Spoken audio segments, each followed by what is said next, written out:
Okay, good. Right.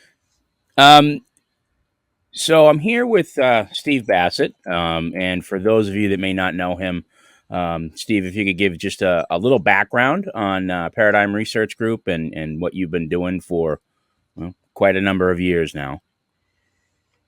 Paradigm Research Group was set up in 1996 as an activist, sole proprietorship, and I registered as a lobbyist at that time. First person to ever do so. Now there's about six or seven, which is good.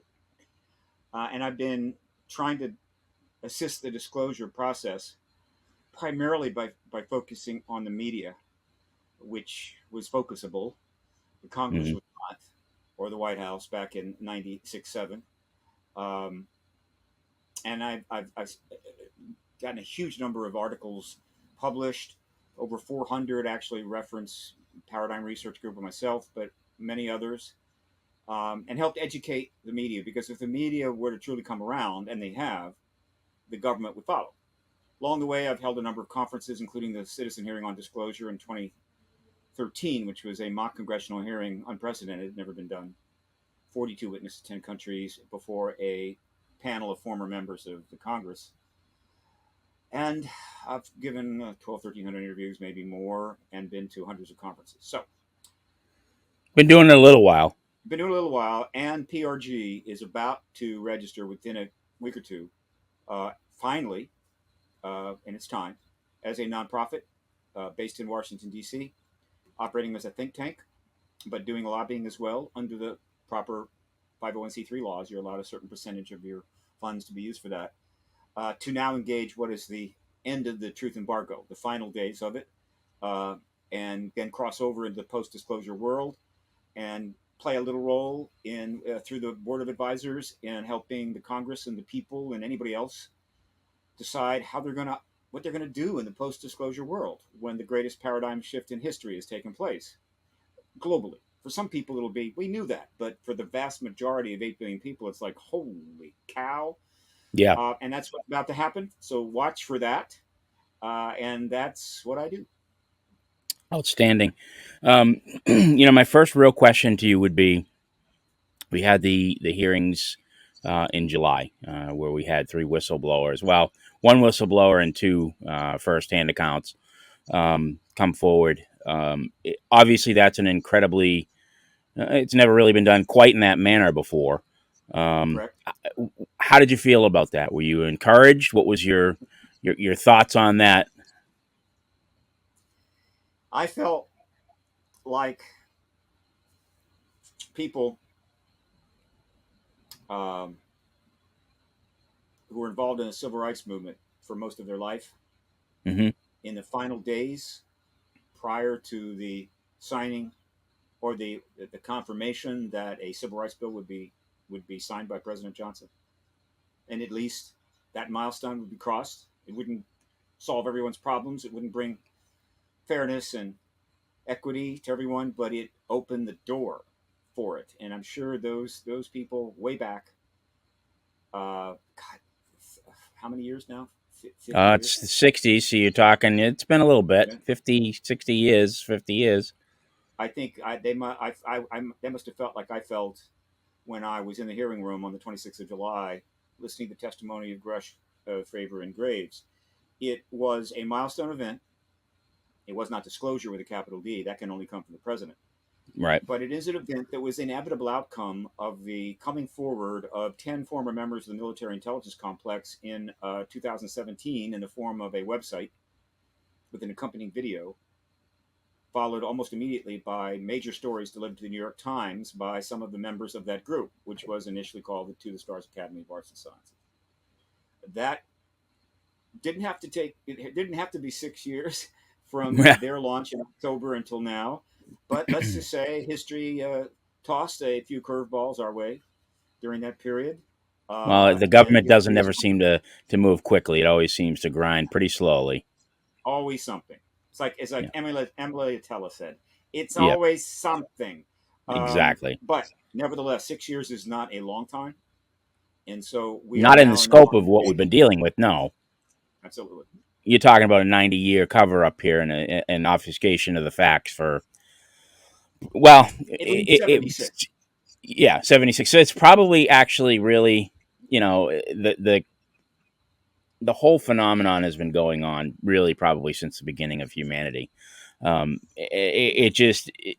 it's coming out now. I think my personal thoughts on this is that we're just kind of getting to the point where we're ready to hear it, and maybe the power brokers that be are just kind of being toppled over a little bit, and that there's with the advent of how our phones are working and things that are coming out, there's not much longer that they're going to be able to hide it. It's just it And just the can't. podcast revolution, and the podcast Yeah. revolution, which is not fully appreciated yet, was like it was like I think the early cell phones weren't properly appreciated, but they are now.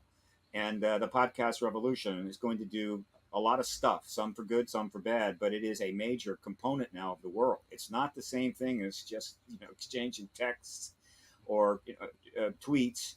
It is something else entirely, made possible by extraordinarily good technology, now cheap, and the internet Yep. and high speed bandwidth. Okay, It, so the which bandwidth is is why I, where it is. that's So why I've done God knows how many. let me ask you. I had a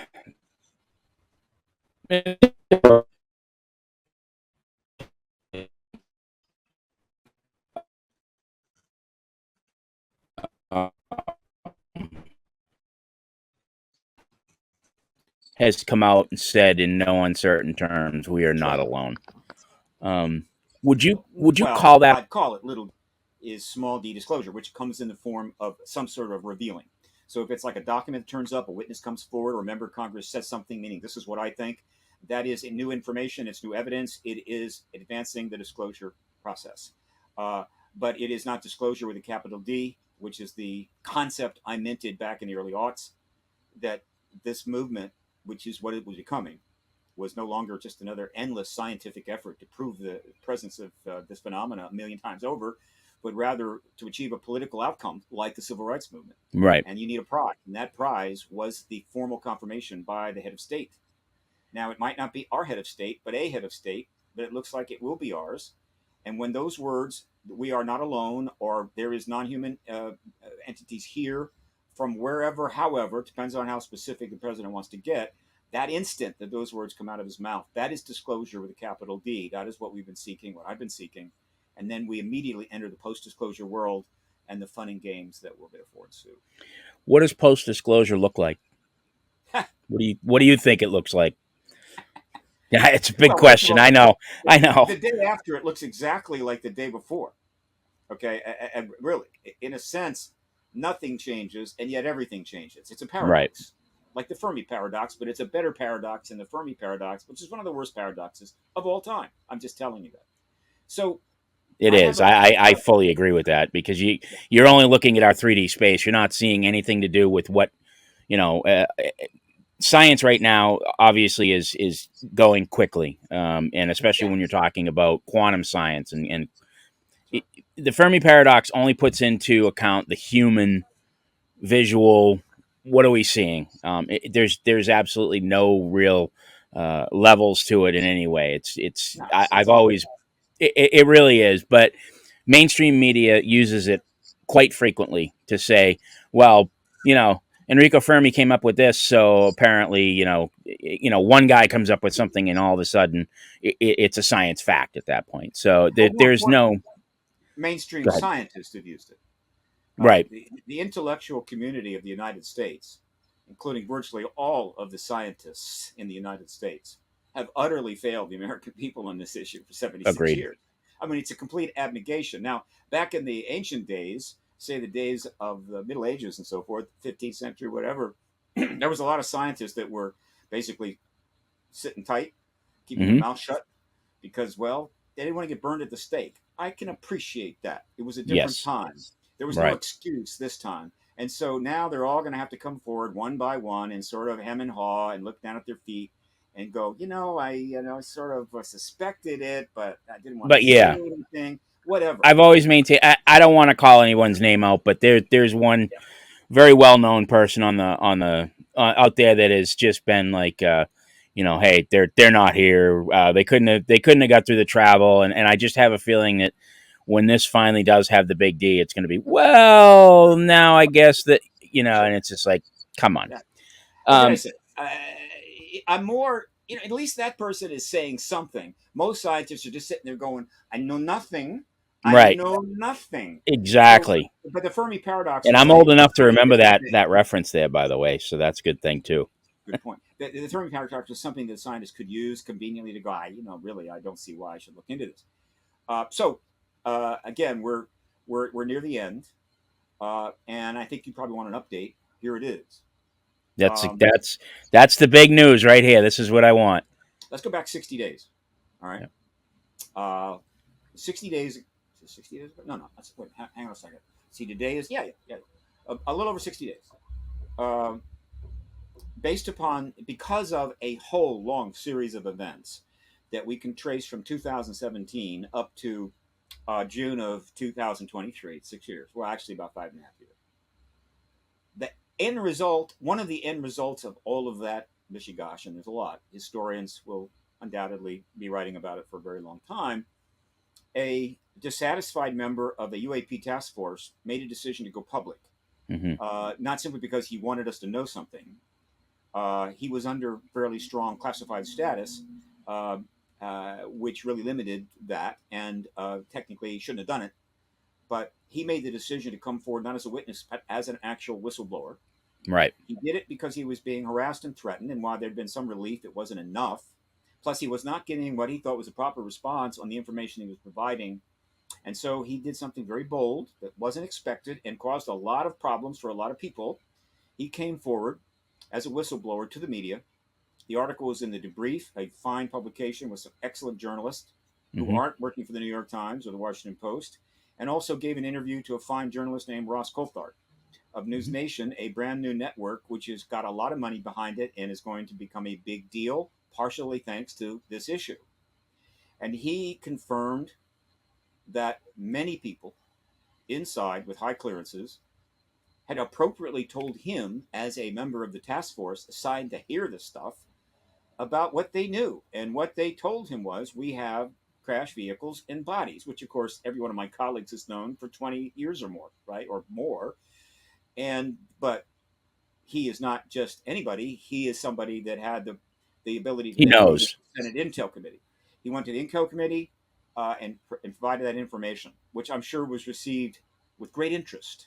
But he started being harassed, so then he filed a complaint with um, the intelligence community's Inspector General office, talked to Arrow, and ultimately decided, look, I'm still getting harassed. This thing is not going fast enough, though it was going about the speed I would have expected, but that I'm not David Grusch. Right. And he went public as a whistleblower. Boom. That was on June the 5th. So that's the beginning of the 60 days I'm talking about.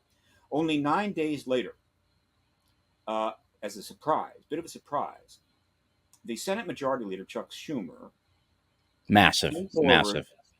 after the three previous members of the Senate Intel Committee, Rubio, Gillibrand, and Warner, had successfully put legislation in three consecutive NDA acts, National Defense Authorization Acts, Appropriation Acts, with language that he wanted in the act, Hmm. which, even though he's not a member of it didn't have to be a member of the Intel Committee. He could No, be absolutely. any senator, but he is the Senate Majority Leader.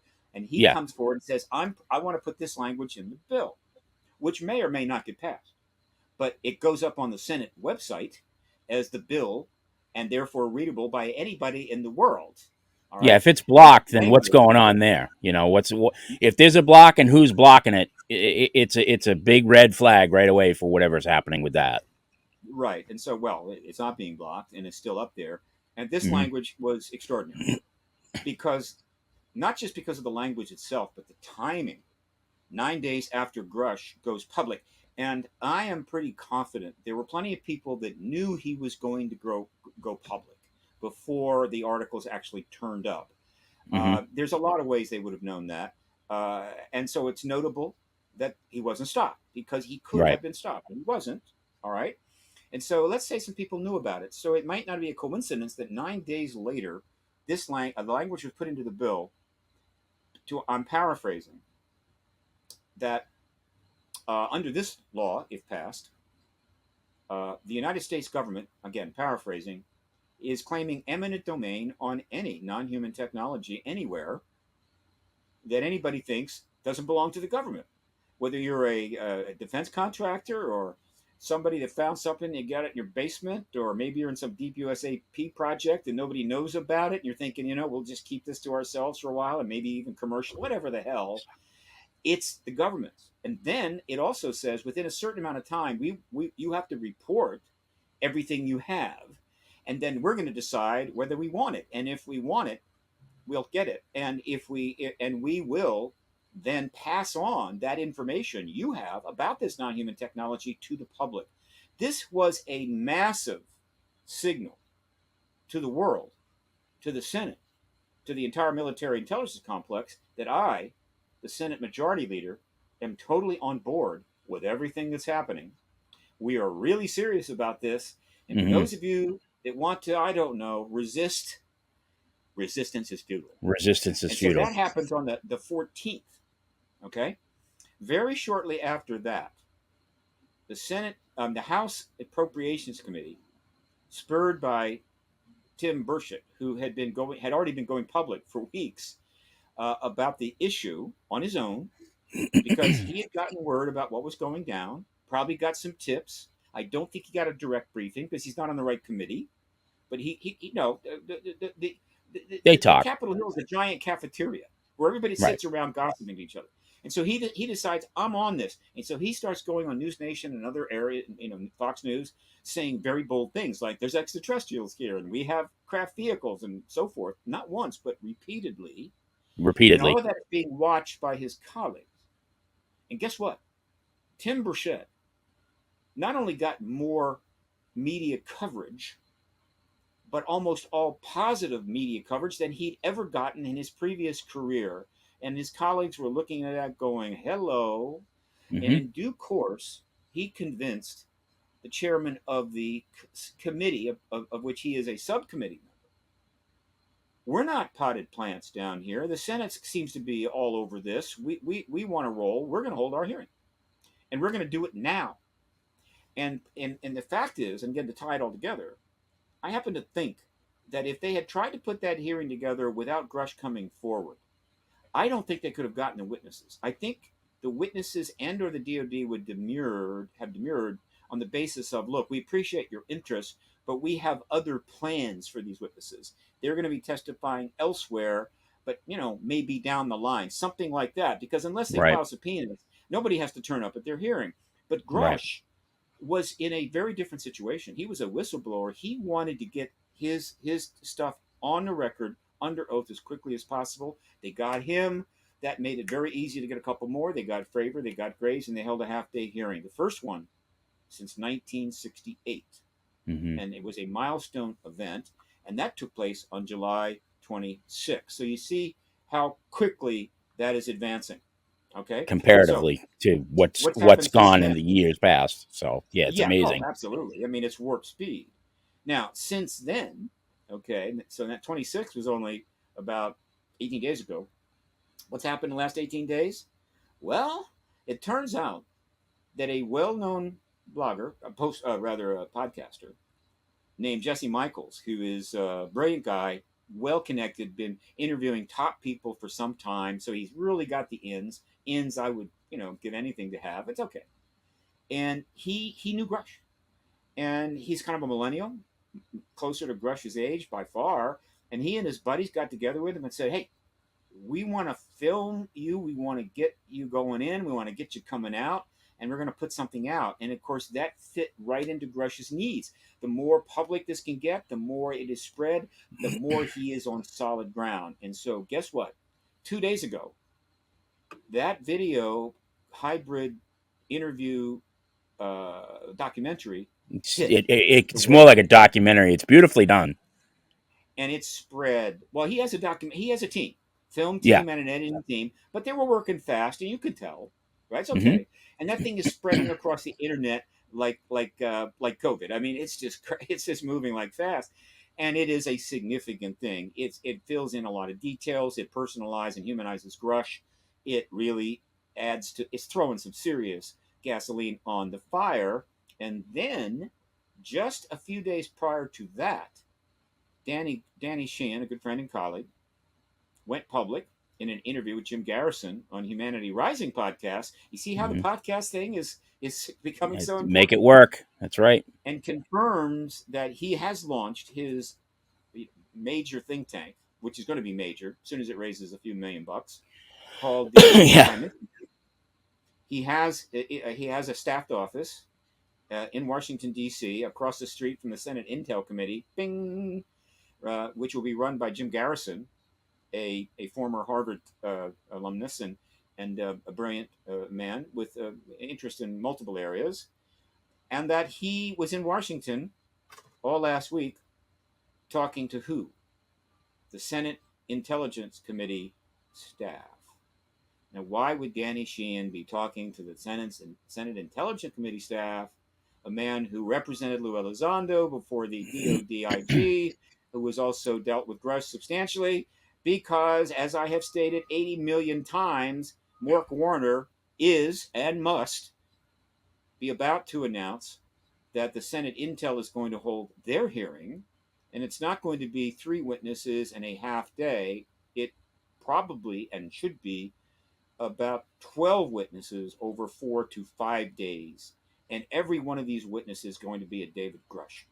And that will end the truth embargo, in my view, because it is more than enough to set the president up, who will watch these hearings, like everybody else, to come forward and say, after considerable deliberation and consultation with my top advisors, with my appointments at the DOD, and with the Gang of Eight, yeah, we're convinced. As an ET presence, I'm looking into it. More information coming your way soon. Disclosure, September. That is the latest, folks, but expect more very soon. You believe this month or next month, this is all going to drop down? Barring the odd nuclear war or Category 6 hurricane or, I don't know, Chinese invasion of Taiwan, yeah.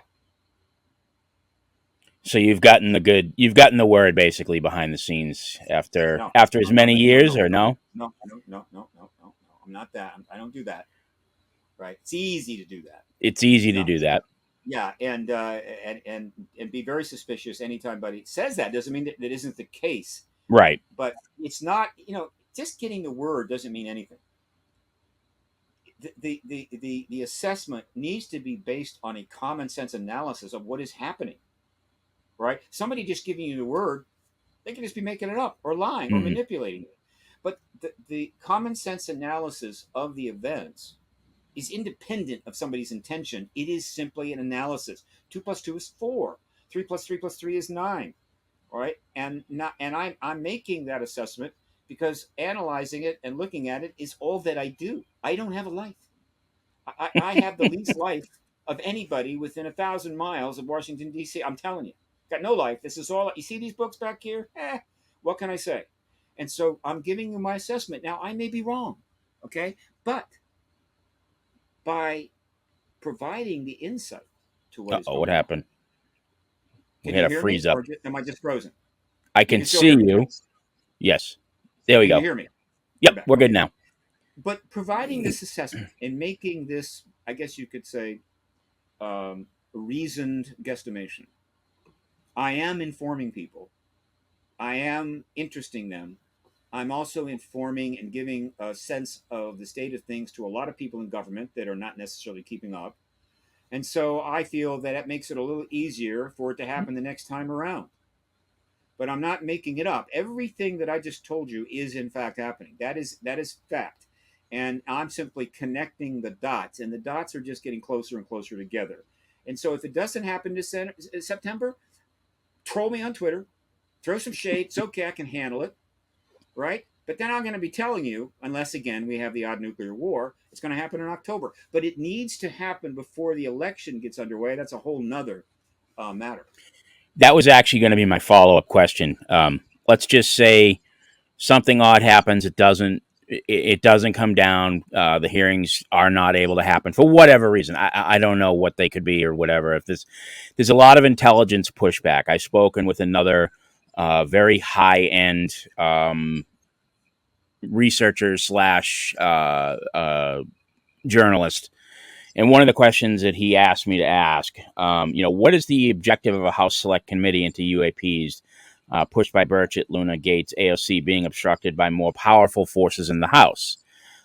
Is there still a significant risk that the gatekeepers protecting the secret might succeed in continuing to suppress it? I'll answer the first, no. Second, rather, no. And first, it's not a massive pushback, all right? It's a little pushback, totally expected, right? And let me break it down. There are a number of people in the Congress, House and Senate, number of members, who intellectually believe that disclosure is not in our best interest. And so, if they were to, for them to behind the scenes go to Comer or Burchett or anybody else and basically say, you know, don't do this. Don't let's stop now. So what? What? So they're moving to block. Okay, they really can't block. If Comer wants to hold a hearing, he can. He is the chairman of the oversight Mm-hmm. committee. Now Comer has come out and said I believe he's come out and said we're not going to have another hearing. Does that mean there isn't going to be another hearing? No. But let me give you a better possibility there. The House was not supposed to hold the first hearing. It was supposed to be a Senate Intel Committee, Right. but things were dragging out. But it was okay. It was still on a reasonable track. But they didn't expect Grusch. Grusch was a black swan event. And because Grusch came forward, it opened the door for the House to pull off that hearing, and they did it, which I'm sure irritated a whole lot of people in the Senate, particularly the I Senate would Intel think. Committee, and a lot Mm-hmm. of people over the DOD, because basically they went off script. For those of you that haven't figured it out yet, what is going on now is not some absolutely straightforward righteous effort to find out what this phenomena is. The government's known what this phenomena is for 7.5 decades. Yes. They have vehicles Agreed. and bodies, and they've spent billions on tracking and research. And so, what is actually going on is a scripted process play being acted out within certain, with certain limitations, meaning it's got to be on a certain stage, and there's a script to follow, in order to get to a place where the president can end this god awful truth embargo once and for all. Because it's not just a matter of waking up one day and saying people need to know the truth and go out and tell it. It can't be done that way. And so it is a little awkward because basically they really can't tell the actual truth, and they have to dodge stuff, and they have to declare NDA restrictions, all that other stuff. But it is a ruse of sorts, but it is a ruse to good purpose to end a far bigger ruse. Okay, so essentially, what I think happened is the Intel, or rather, some Senate people and other leaders went to Comer and said, "Look, okay, you got your hearing, all right. Right. Now you stop there, Slow it okay? down. Because if you try to get the House out in front of this anymore, there's going to be consequences." Now, does that mean that they can absolutely stop it? No, but there's a whole lot of ways that the House and Senate can make life miserable for each other if they want to. And so basically, what I believe Comer's statement reflected the fact that the Senate instituted its primer, whatever. Anyway, Yeah, I the point follow. is that explains that. Now, why the nasty letter from Mike Turner. Kirkpatrick? Oh, Mark oh, Kirkpatrick. Kirkpatrick. Oh, yes. Yeah, because Grusch, of all the people put on the spot by Grusch's move, Kirkpatrick was easily the most troubled because he is essentially the head of Arrow, which, as I've said many times, he's basically the mayor of a Potemkin village. It's not a real Right. village. It's just set Right. up to look like a village. And it will definitely have a role. Believe me, down the line, it's going to be a very busy entity. But its job now is not to, let's get some information in here. Let's organize. Let's set up a process and let's find out what this is. No, They already know. They know. it's to simply exist and show the public that the DOD is doing the right thing. Okay? It's setting up this and that and whatever, and it's doing the right thing. But when Grusch comes forward and jumps the curb and says, "Oh, by the way, I've had full confirmation we have crash vehicles and bodies," suddenly, given the Kirkpatrick is the head of Arrow, that just opens the door for 1,000 journalists to suddenly call him up or email him and say, Mr. What the heck Kirkpatrick, is going on? could you give us your response to that? He can't. He's in an impossible position. And what he should have done is simply gone silent, painful as it would have been, claiming COVID, whatever, take a vacation to Mallorca. I don't know, but he should have gone silent. Instead, he pushes back against Grusch in hopes that maybe that will cool the press's fire, It and maybe they stoked won't it. bother. It Big stoked it. mistake. Huge Then mistake.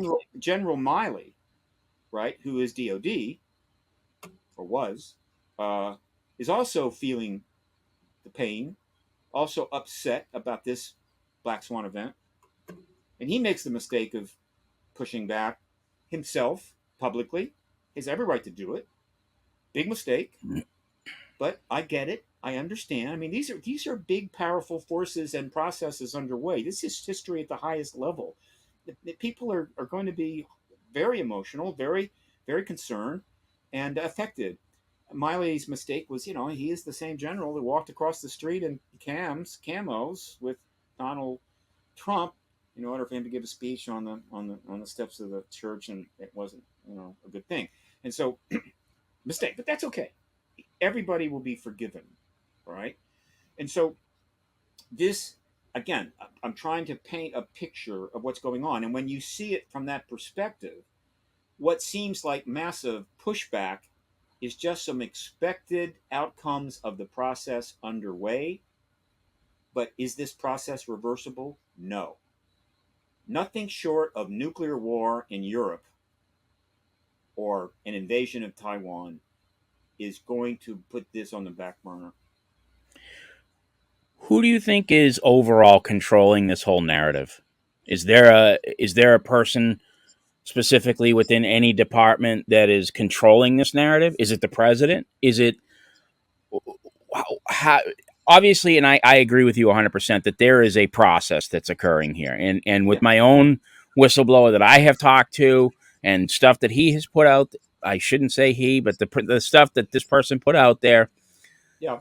understands that there is a process. The guy that I've been speaking with was a defense contractor at a C level, and they did reverse engineering. And I have been met with skepticism and lie and this and that. And you know what? I can take Hey, it. Whatever you want. I big don't deal. care. It's all right. It's okay. You know, that's fine. Um, Initially, this person wanted to just drop what he had. It was going to be, I'm circumventing. I'm not going to anybody. I'm just dropping this stuff out there. Start it. Let's go. Let's get it done. And then as he moved along, he understood the process a little bit better, and he Yeah. was a little bit more introspective. Brought it back and said, I understand what's going on. After we spoke, I spoke to somebody else, and they kind of gave me a little bit more clarity.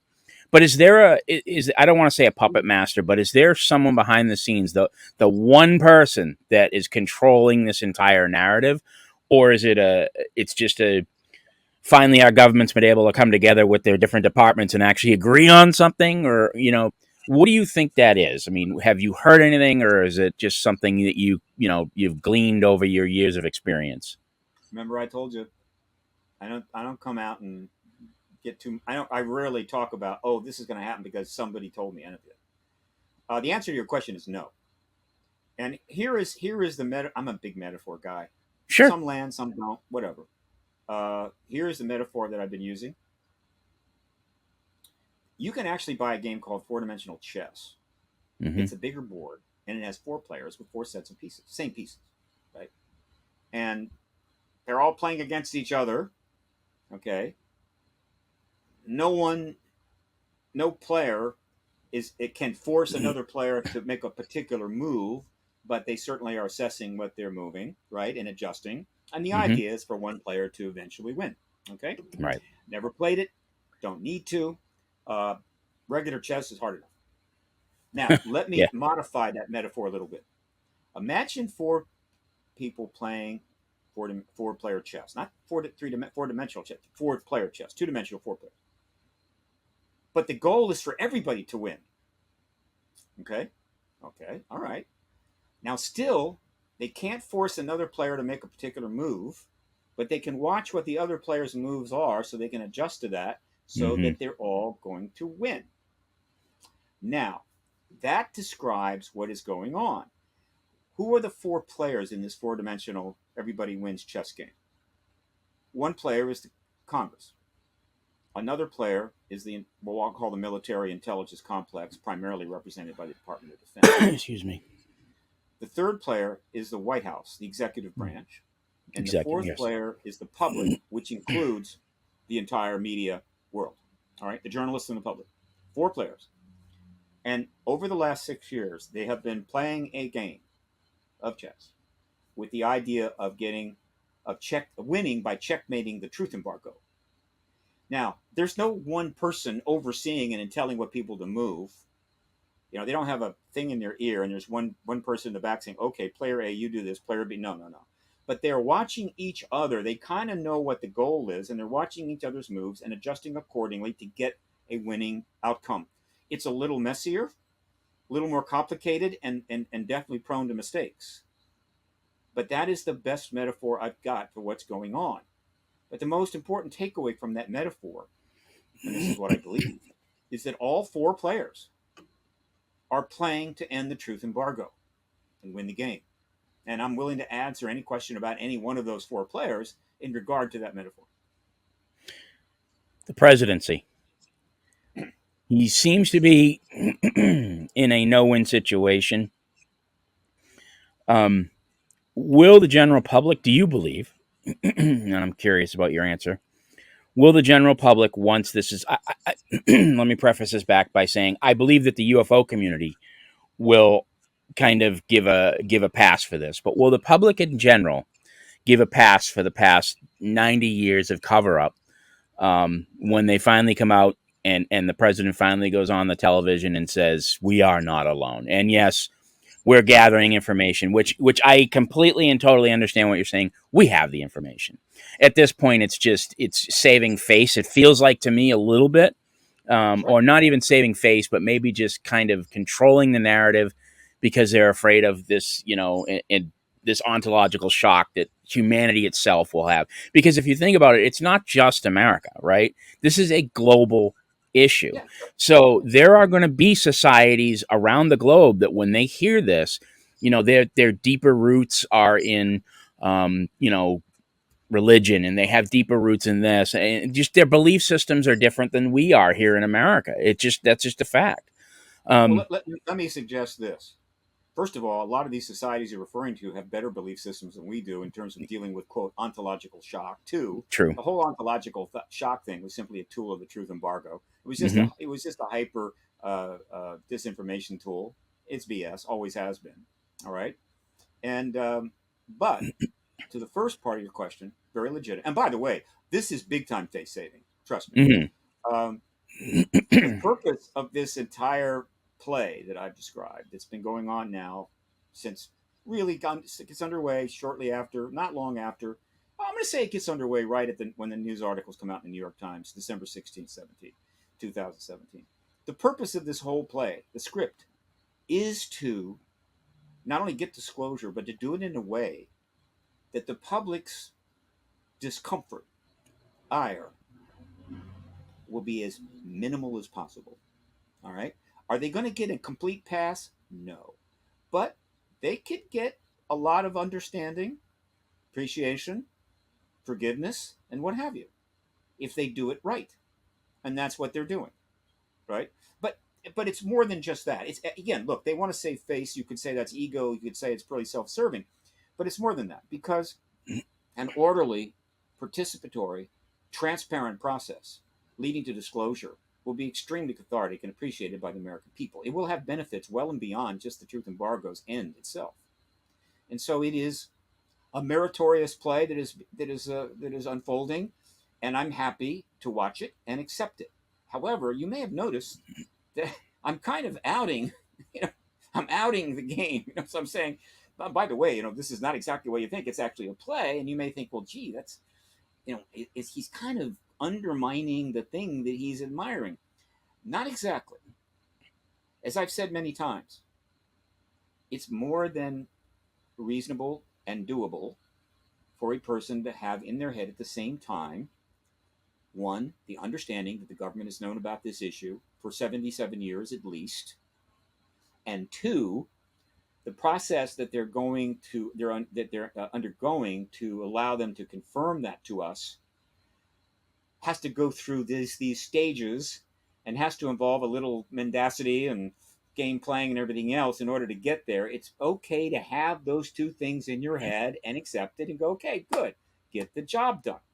Right. Okay, fine, but what? But given that though, still, why out it? Why out the process? Here is why. I believe it's in the best interest of the country and history that the public know the game that's being played and understand why it's being played. One, because they'll be more receptive and understanding when it finally ends.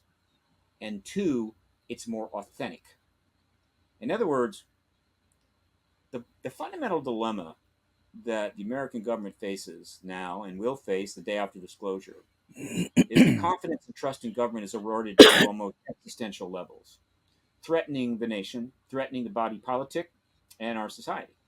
I mean, Right. you can't go a day without two or three journalists telling you that on television.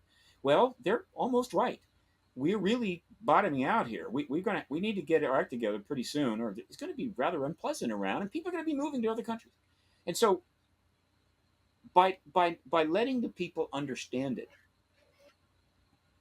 when they ultimately, and I say this with, I mean, I don't want to make this too harsh. When the government finally is able to finally lie its way out of white lie. Oh, good. I Mm-hmm. like white lie its way out of the big lie, and finally get the truth to the public. By knowing what they're doing, it lends more authenticity to the process, and people are going to be more receptive to the post-disclosure era, in which we can't restore reasonable levels of confidence and trust in government by the American people fast enough. And so, to the extent that anybody finally gets the truth is told to them, they get the confirmation, the disclosure event, and then subsequently realize, wow, they just lied their way through all of that. They actually are telling me even more lies to be able to tell me that lie. They're still lying, and so screw you. You see what I'm saying? I'm Do they trying to deserve be a pass? authentic. Yeah, that's what I'm doing. Maybe I'm nuts. Maybe later on people say, Stephen, you're out of your mind. But I have a feeling it's the right thing to do as an activist, and so I'm going to continue to out them on this maneuver. But it is really in support of what they're doing, not in opposition. Do you think that as Americans and really as people of the world, are we able to take in this knowledge? Hell Do you? yes, I, of I course we do. agree. I agree with you. Of Um, course we do. Knowledge. We have been hit with two world wars, 8 or 9 proxy wars. We've got the most dangerous war going ever in terms of a nuclear yeah, it's a holocaust powder happening. keg over there. We've been through the worst plague in 100 years. We've gone through 8 or 9 major technological milestones. Uh, we, we we have been through it all in just my lifetime. And Yeah, the idea that, it's oh my God, and we've watched 600 movies about ETs, hundreds of documentaries. The damn things are flying all over the place. And so the idea that we're going to all go crazy when we finally know, yeah, they're actually here. No, not even close. Well, you will be astounded think so. how quickly the world's people are going, okay, what else do you got? Will we have interaction? Do you think with once this is out with Big D? Do you that came out wrong with big disclosure? Do you believe that there will be interaction? Will this? There's been some theories brought out there that when Sure. the NHI is finally acknowledged by the people of Earth en masse, that there will be further um, interaction between the two species, or 3 or 10 or 20, whatever it is. Do you believe that, or do you think that it's just going to keep going the same way, where we'll occasionally see something, and you know, just I think there's this kind of this romantic view of that Star Trek moment when they come down and they shake hands and they say, "Hey, welcome," Um, I- Yeah. and some people that have blown the whistle, David Grusch included, say, and Lou Elizondo say maybe we need to take a sober look at this. Maybe we need to back off and think that maybe that's not quite what's going to happen. But you know, what do we think on that? You mean back off an idealized view of a post contact world? Yeah. Look, and I've said this countless times because podcasts don't have huge audiences, and so you have to keep repeating it over and over again, different Hmm. podcasts, until I can get on CNN. CNN, you can, Where are you? my phone number is on the web for crying out loud. Um, yes. Well, first of all, any contactee will say we're already having contact. Okay, Hmm. so there's that. But you're talking about open contact, formal Right. contact. I believe Almost societal everything. contact. I like formal contacts, Yeah. right? I'm not talking about suddenly they start turning up, at Starbucks Right. without, without anything else. They're just turning up at Starbucks. Oh, wow! Hey. I didn't know you drank coffee. Would you like a latte? No, uh, no. Formal contact with leadership, formal contact with government. I believe that happens 2 years out, 1 to 2 years out, and that's where it's all been heading all along. And that is based upon an assessment of the events going back to 47. It's nothing more than a common sense connect the dots thing. Open contact is going to follow uh, disclosure, and for whatever reason, this is fits into their agenda. In other words, I'm not saying that they're driving it. Well, I mean, I think they are. They are helping it along. They've been helping it along in countless ways for 75 years. But in terms of driving the process, no force majeure. I don't think so. But whatever it takes, however long it takes. But, well, not exactly, but it has to happen first. To me, the only delimiter on the timing for the extraterrestrials, if they have an agenda, is the creation of interstellar ships by us. If we crack the interstellar travel problem and we can build a starship, whatever's going on has got to happen before then, right? And we're Right. not that far from it. We're closing in on it, and so in that sense, the time frame is becoming part of their agenda. But disclosure apparently is essential. Once we have that, why is it essential? Because of the truth embargo, a global, comprehensive, thorough, in-depth understanding of these entities has been prevented. That was the policy. Except for select individuals working in classified programs or somebody that got a deathbed confession from their uncle or whatever the hell, the rest of the world is told there's nothing here, go away, go back to your life. And so, but after disclosure, that completely turns upside down. And so now you're going to have a world, and I'm speaking in somewhat general terms, but I assure you, Sure. the world, Yep. substantial numbers of people in every single country are going to be diving into this issue in every way possible. All of the past research, all of the past work, which will be immediately validated, probably 90% of it will be immediately validated, as well as the validation of all the contact reports, 90% of those, if not more. They're going to be diving into that and obsessively researching and engaging it, writing about it, filming it, and everything else for the next year or two. Just it'll pour out, and this will be essentially a self educating, do it yourself learning system, like online universities. It'd be like a Phoenix University for the world until we are up to speed as a civilization on the reality of their presence. In which case, open contact would obviously hardly be a stress. It would be an anticlimactic anticipated outcome. And so, therefore, there will be open contact. Now, then the next question is why? Why not? They could just go, well, you finally acknowledge we exist, so you know you're not alone. It's been fun, it's been great. We could hang around like we did back in the ancient days and build some pyramids for you and be treated like gods, but no, you're not going to. That's not the way it works for you now. You're very advanced. You're spacefaring. So we're going home. We've got things to do back in our system. Good luck. I hope to God that's not it. And I seriously doubt it. So, what is the reason why open contact is necessary? And for me, it comes down to one primary reason: nuclear weapons. Period. Right. Not period, but the primary reason. Everything else is secondary. Nuclear weapons. Why? Two reasons. One, they might very well, reasonably, believe that a nuclear destructive war in which the human race sends itself back to the Stone Age is kind of a waste of space and life, a waste of history. It took Hmm. quite a few millions, well, actually billions, but millions and billions of years for us to achieve a spacefaring civilization on this planet. So why in the hell send it back to the Stone Age? I mean, this is just be offensive to them on general terms. That's one reason. The second reason, though, is the killer. Is that after watching us drop two atom bombs on our own species, and not two armies, but two Right. cities filled with men, women, children, cats, and dogs, and vaporizing them to a death toll of around 220 some thousand, they're quite convinced that if we build a starship, we're loading it up with nuclear weapons and proton torpedoes when we head on out to see what's Yeah. there. Yeah. And Do they're we not want that these things coming stupid out here to like let that this? happen. That's right.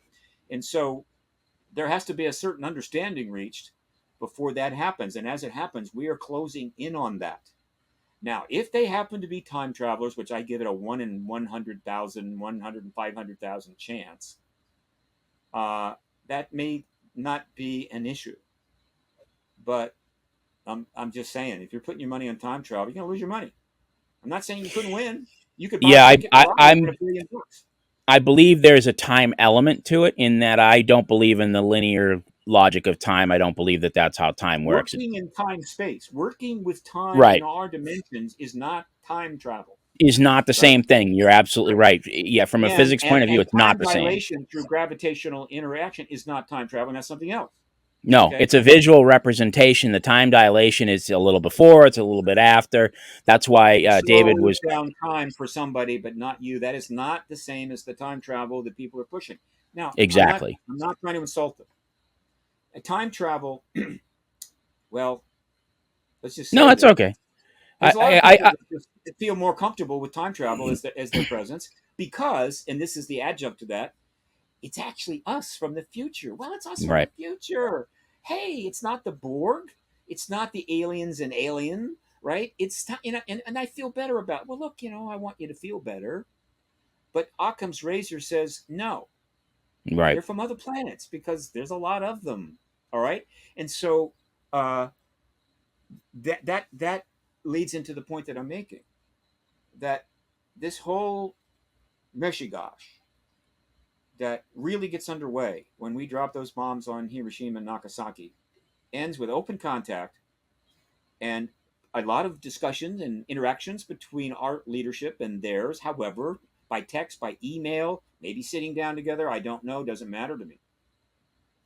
And there will be a lot of things to talk about, of which could be very interesting and productive for us. But for them, number one is the nukes. Hmm. And there's two things that they're going to probably present to us in those initial discussions, which we will be informed about, unless the government is stupid enough to say, well, you don't have a need to know what the You don't have nukes a say. need to know. It's not going to work. That's not going to work.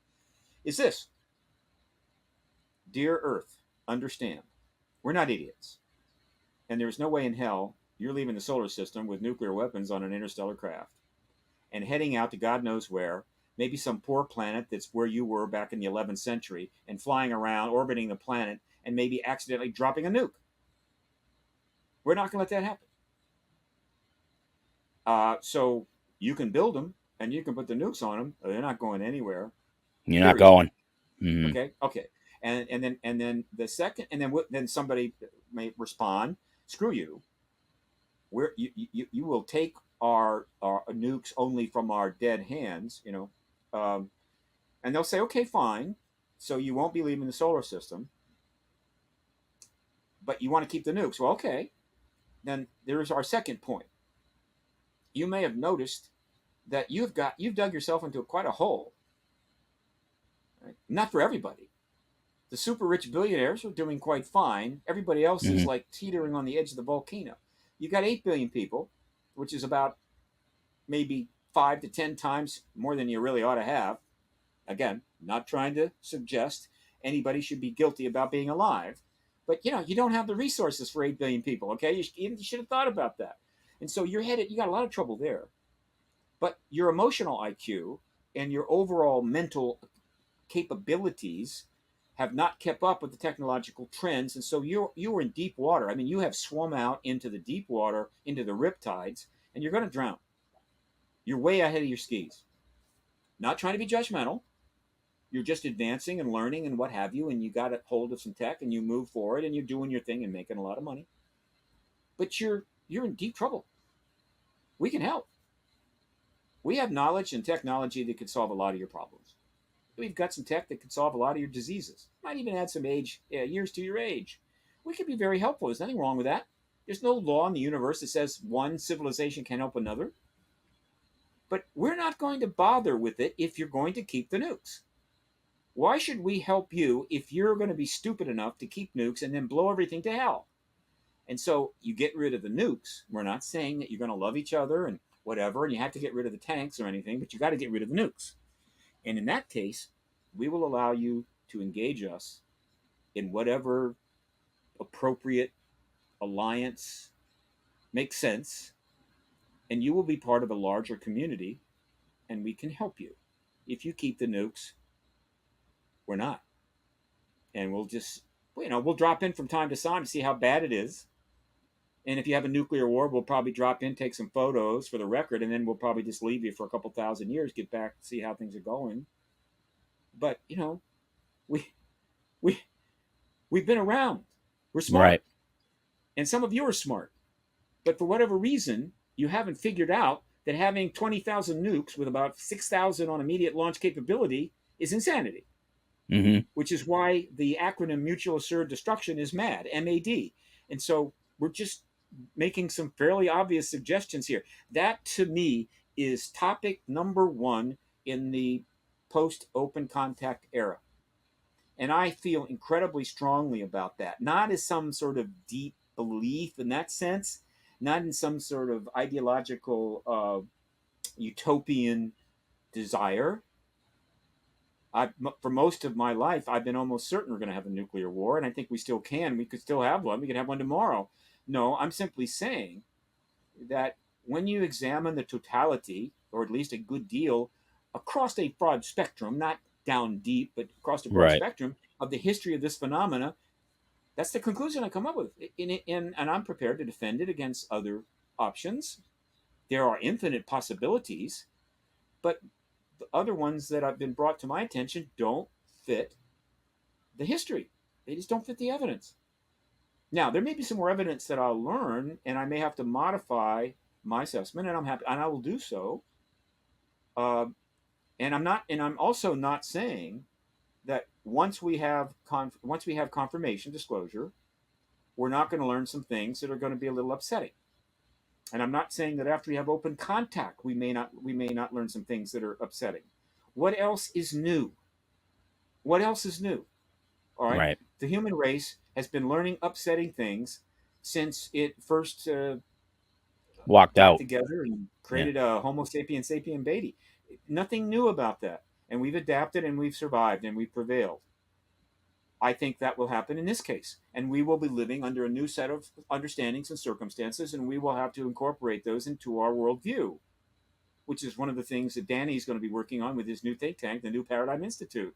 And I will be helping in my small way with the Paradigm Research Group nonprofit think tank, which I'm very shortly about to file the papers on so that I can raise tax deductible donations. I can't wait. I'll be based in Washington, just like Danny, in the National Press Building. What is the point of this? This is why Danny and I and my other colleagues have been involved in this most of this time. It wasn't just to finally get told there's ETs here. We've known there ETs here since we were kids. Right. It's to be part of the post-disclosure world. If you have an activist mentality, being part of the world post a paradigm shift of that magnitude is like winning the Super Bowl and the NBA championship and the Combine them. Powerball all at once. I mean, at the same time, it doesn't get better than this, and that's somewhat selfish, because, but it's Well, if it's your selfish life's in work, I don't find and that to what be selfish in any way. well, it's selfish in the sense that I believe that I'm here to serve, and I get to serve a lot. And when you serve a lot, you get praise and people like you, and who doesn't want that? So one more quick question before we wrap up. So We don't we're have in to this wrap up. post I'll go as long as you want.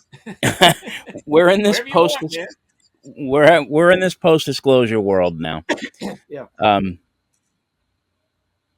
it's not obviously ever going to be a utopia. I don't believe with humans. Just don't see that occurring. It's not No going to such thing. happen. There's no such thing.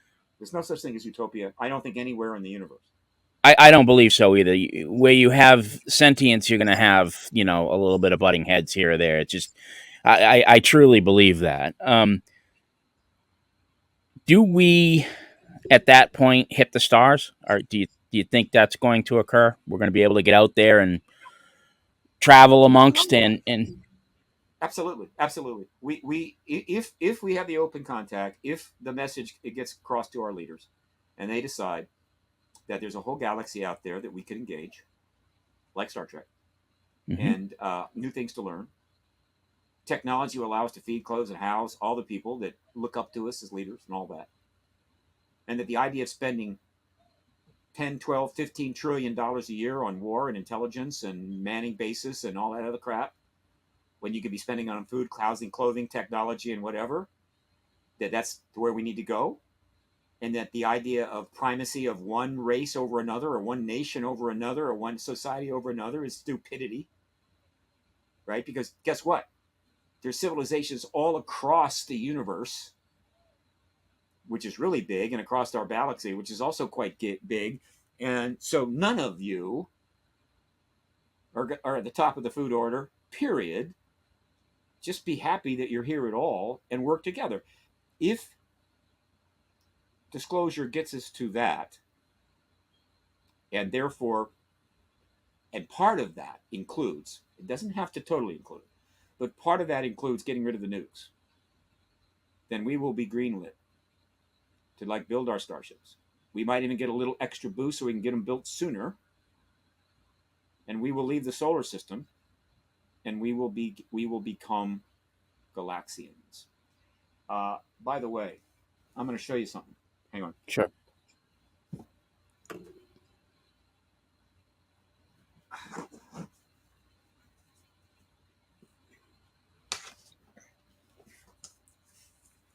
This sign has been in my uh, office for 26 years. Uh, Shortly after I set up let me see if I'm going to do this. Hang on. Played that game many times. A lot of quarters lost on that game. Absolutely. When I, back in the arcade games, I was an arcade guy, and I still don't play computer games because I know that once I start, it's over for me. But I did play Galaxian. I liked it, so I played Galaxian, put a lot of quarters in, and but then that was gone. Well, they disappeared anyway, but whatever. So years go by, and I enter the field in '96, and so I set up an office in Bethesda. I had a whole attic to myself, plenty of space, and I started going to garage sales and fitting it out very nicely and very cheaply. And I went to a Bethesda garage sale, and this thing was sitting on the lawn. I picked it up for $5. It was a little beat up. I took it home, got one of those black marker pens, and kind of cleaned it up, made it look better. And I put it in the office. And every day I looked at it. And at some point, looking back on my entire life, which has been odd and not conventional, also not anywhere near as productive as it could have been, but ended up in a good place. I I realized that you know I could have been a Protestant. No, could have been a Baptist, not Methodist, nah. Could have been a Libertarian, nah. Or Democrat, Republican, no, no. Uh, I'm not an Aryan. I have never, or an American even. I am an American by law, and I don't have any problem with that. But I've never saw myself as an Ian or an Ann or any of that. I've never felt part of the various institutions and groups and what have you that is in the world that I was born into. But when I looked at that sign, I said, I know one thing I am. I'm a galaxian. We're all galaxians. Why? Because my hunch is that the galaxy is the fundamental political unit of the universe. And by that I mean this: politics is a is a uh, is an adjunct to sentience. Hmm. You really don't get sentience until you don't get politics until you get sentience. You got two sentient beings in the same place at the same time. You've got politics. It could is husband and wife. You got politics. Dad and son doesn't matter. Two friends doesn't matter. There's politics. Two people together, and more people, the more politics. And so you've got politics at the personal level, and then you've got it at the neighborhood level, neighborhood watch. You've got it at the city level, the county level, the state level. You've got national politics. Then you've got global politics. And if there was another civilization in Level. our galaxy, and there may have been on Mars millions of years ago, we'd have solar system politics. No problem. And then after that, you've got galaxian politics. Star Trek.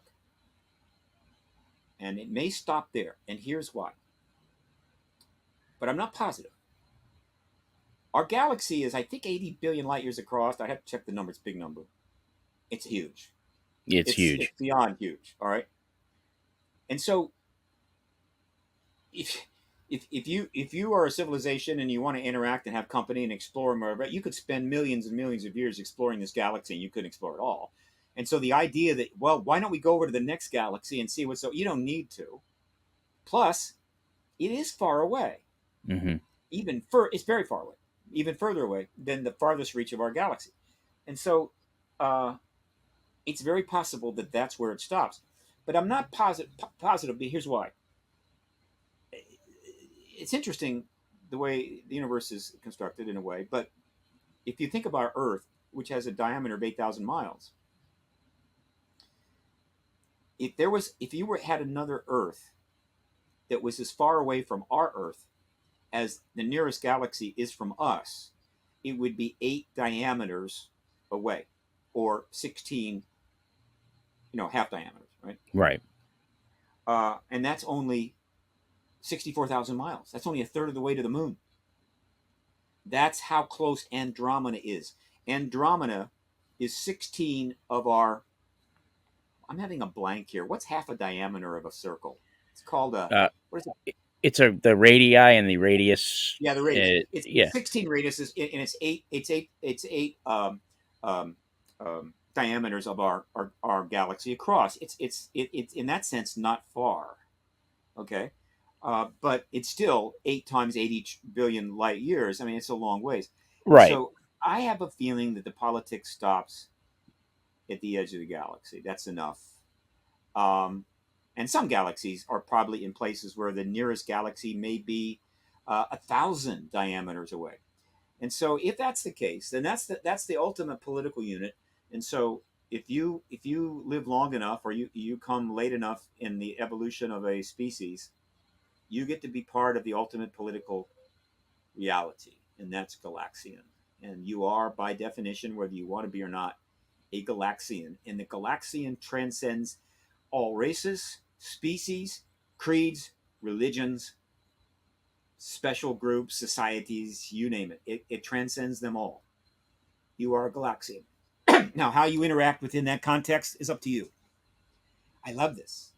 And so, and I said I was weird, right? And I am in that sense. It's all good. Uh, but that is why Roddenberry, who had a lot of inside connections, there's a lot of speculation and a bit of evidence that he had the kind of connections that could have tipped him off about the government's interaction, or at least engagement of this phenomena. But he also was a contactee. If he was, then Star Trek was just not something he pulled out of his ear. He was trying to tell us something. It's a great big galaxy out there, and it's an exciting time. Again, I don't necessarily believe in the the perfect disclosure and perfect moment of Star Trek, but I do believe that we have a right to know as a species where we are. I Betcha. believe that we've had that right, and it's been hidden from us for what do you know, if you want to call it power, if you want to call it, Grush said that, one of the things that he was talking about was about um, the Manhattan Project was really kind of the start of the obfuscation and the hiding and the nuclear secrets, kind of just buckled everything up tight as a drum, and that's it. You're not gonna get this information because you don't have a need to know. Um, Yeah, and that was probably the best part of that recent hybrid doc by um, uh, Michaels. mhm. Um, that and it's logical that the trauma of World War II, coupled with the evolution of nuclear weapons, almost expected, triggered an explosion in obscurity, secrecy, Mhm. surveillance, spying, intelligence, all that stuff. I also And think as a nation and as a world, we were not as mature as we are now. I think that our outlook on life, you look back 30s, 40s, it was a very different outlook on life. It was a very different time. I think World War II took the blinders off of that a little bit more even than World War One did. Um, that there's some pretty evil stuff out there in the world, and not to say that humanity hasn't done some horrendous things. I mean, you go back to the Dark Ages and learn about that, but I think World War II took the blinders off and kind of ruined a little bit of our innocence to a certain extent. And yeah, that innocence has been stripped away more and more and more and more to where we are today, to a well, certain extent. I would somewhat agree, but I think that the downside to what I call the age of obscurity from 1945 really to Mhm. 2013, we're about to enter the post-disclosure world, which I think I will call, hopefully, uh, the age of transparency. Uh, is that what by maintaining and developing that much secrecy, you undermine the confidence of people in government so greatly that the outcome actually may be more dangerous, more. Uh, in other words, it's worse to go that way. In other words, transparency and truth has a way of working out the best in the end. There's often short term uncomfortability. I get that. Damaged and uncomfortable. I get you. Everybody knows Yeah. that. Yeah. When you're faced with telling somebody a truth that you know is going to be a problem, you know that the way to avoid that momentary in the moment problem is to lie. But Hmm. then 7 weeks later, terrible things happen. This is so universal. It's fundamental. The government just wasn't prepared to go that way. They could have told us everything in 1948, and I think we would have handled it just fine. And the world would have known about the ET presence very quickly. And while they didn't have all the movies, they will then watch hundreds of movies about ETs and films that CGI films that take them out in the galaxy and fly around, all that stuff. They were pretty sophisticated people. I mean, they were serious people, well educated. Uh, they would have all known about the ET presence in 1948. And I would make the case that that knowledge, that truth, might have altered the behavior of nations and people in such a way we may never have had a nuclear arms race. Might We have might been have the had a biggest completely biggest different blunder 20th covering it up. century. And people say, well, you don't know that for sure. I agree. You don't know that for sure. Here's one thing we do know that when you lie, there are usually bad outcomes. And there has never been a time, I think, in history when so many people have been lied about so much, so Oh, often. And so to then say that a multi tens of trillions of dollars of of of Cold War and war over a period of basically one lifetime, and and all that was death. A lost lot of because of death that, there and all too. the pain and suffering and death, that is a good outcome, No, it's and to not. say, oh no, if we had told the truth in 48, it would have been even worse than that. I'd like to sit down with somebody on a stage in front of 1,000 people and discuss that with vigor. But that's all ancient history now. So Right. now it comes down to this. Um, I think that uh, we're going to handle it extremely well, and that the door the doors for a lot of things are going to open, and the opportunity for some major change is going to happen, and the activist movement to take advantage of that is already forming literally as we speak. And so I'm optimistic, and I want to live another 10 years at least. I haven't always felt that way. So there you go. So I know you got to wrap up. So it's promo time. Got to do my promos. Here we go. You Please, ready? let's hit him. Okay. Big conference coming up in November, November 10 to 12. Stairway to the Stars. 60 some speakers. 2,000 hotel rooms at the Luxor Hotel in Vegas. I'll be there. Richard Dolan will be there. A lot of my friends will be there. Uh, Colleagues and what have you. Uh, Join us. Stairway to the Stars.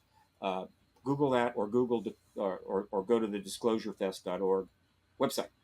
December 1 to 3, World Ufology Conference, Mexico City. Big deal.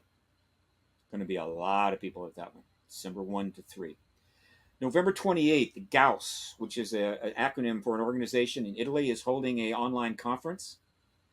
October 28th, rather, and I'll be speaking online there along with Gary Nolan and others.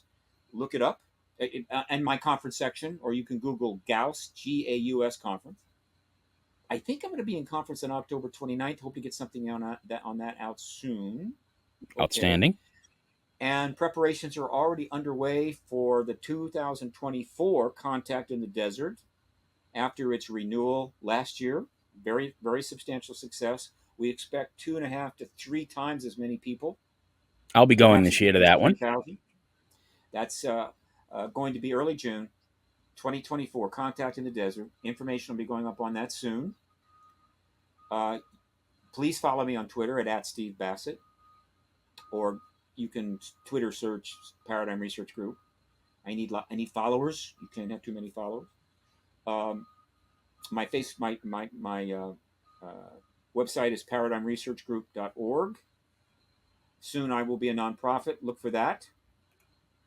Um, there's several organizations that recently have come out that are activist groups that are representative of a plethora of such groups that are coming forward. And I'm going to tell you their names right now. Hang on. Go ahead. Okay. Uh, One of them is called the UAP Disclosure Campaign at uap-disclosure-campaign.com. UAP Disclosure, this is out of the UK. All right. And then there is another one called, this is US based, called Declassify UAP. And that one is at, one moment, declassifyuap.org. These are new and yet very, very, very interesting and well developed websites. And these are basically activist websites representing groups that are starting to form around the world to join in. They're kind of jumping into the race, at 100 yards from the finish line, like Rosie Ruiz in the Boston Marathon. And they're all Hey, going to but you know come. what? We'll take it. We'll take it. We'll So take it, it's, right? No yeah. problem. We'll take all the, and they're jumping. There's more of that. So I commend you. Check them out. Sign up. And they probably could think of some more promos if actually I have a media project that may actually hit the world in a month or two, and another significant activist project based in Hollywood that is going to hit in the end of October. Give you a little tease there. Can't say anything else. Can we That's talk pretty again big. then? Oh, absolutely, Great. absolutely. Perfect. Don't I have to look wait till forward then to it. either. Anytime, give me a call. So that's my promos for today. Outstanding. Well, Steve, I appreciate the time that you took with me today. It was interesting, and it's an amazing time that we're living in right now. I'm excited. And I just, hey, let's see what's going to happen here over the next couple of months. It should be an exciting time. Yeah, I'm lucky. Not everybody is so lucky. A lot of my colleagues didn't make it, Yep. and there's a lot of people out there living on the street that are not benefiting from these interesting times because they can't engage it at all. Yep. Let us hope that in a post-disclosure world we can help rectify that. It would be kind Agreed. of nice if we could. Yep. All right, my friend. Until next time. Thank you, Steve. Appreciate it. Bye. Thank you so much. Bye bye.